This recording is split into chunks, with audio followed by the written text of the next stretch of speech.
Headline: Iran's central bank stacked 507 million USDT last year. Report. Published at 2:48 p.m., January 21, 2026.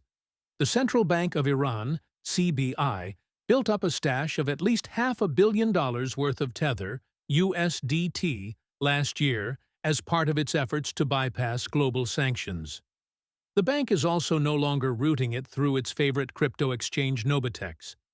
Crypto security firm Elliptic has been able to track a network of wallets tied to the bank that accrued at least $507 million worth of USDT between May 2025 and June 2025.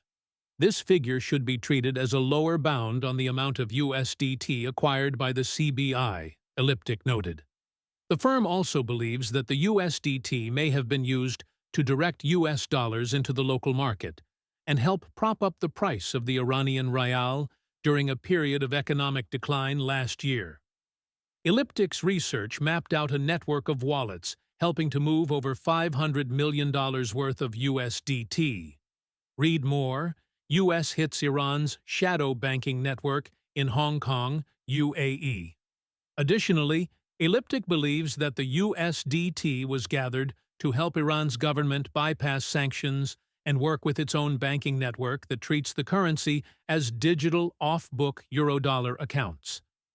Tether is run by CEO Paolo Ardoino and has reached a market capitalization of over $186 billion. It currently boasts shareholders tied to growing right-wing populism in the UK, is a key tool for a network of international scammers, and is used globally to move dollar-backed crypto across markets. Iran stopped sending USDT to Nobitex.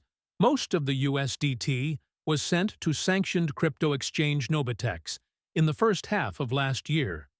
The exchange is the largest in Iran and has previously been linked by Elliptic to Iran's Revolutionary Guards and cross-border sanctions evasion apparatus.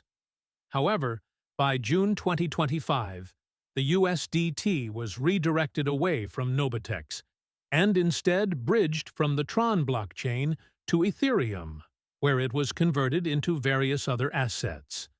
Elliptic notes that the movement of USDT coincides with the $90 million hack that Nobitex suffered in the same month. Pro-Israel hackers targeted the exchange on June 18th and later threatened to target further institutions supporting Iran's military. Read more: Nobitex hackers threatened to destroy pro-Iran institutions. Days later, the U.S. joined Israel in bombing Iran over nuclear obligations breaches. Iran has been sanctioned on and off since the late 70s, and more recently was sanctioned by the UN in September 2025 over its nuclear program. The country has recently seen a number of anti-government protests that have led to an internet blackout and violent government crackdown that's killed anywhere between 5,000 and 20,000 people. According to a UK government research brief, the protests were reportedly triggered by the country's economic problems, as well as upset over its support of Middle Eastern armed groups.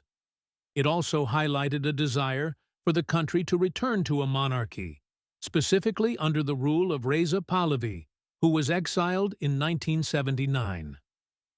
This recording is AI-generated. Get more crypto news and investigations at protos.com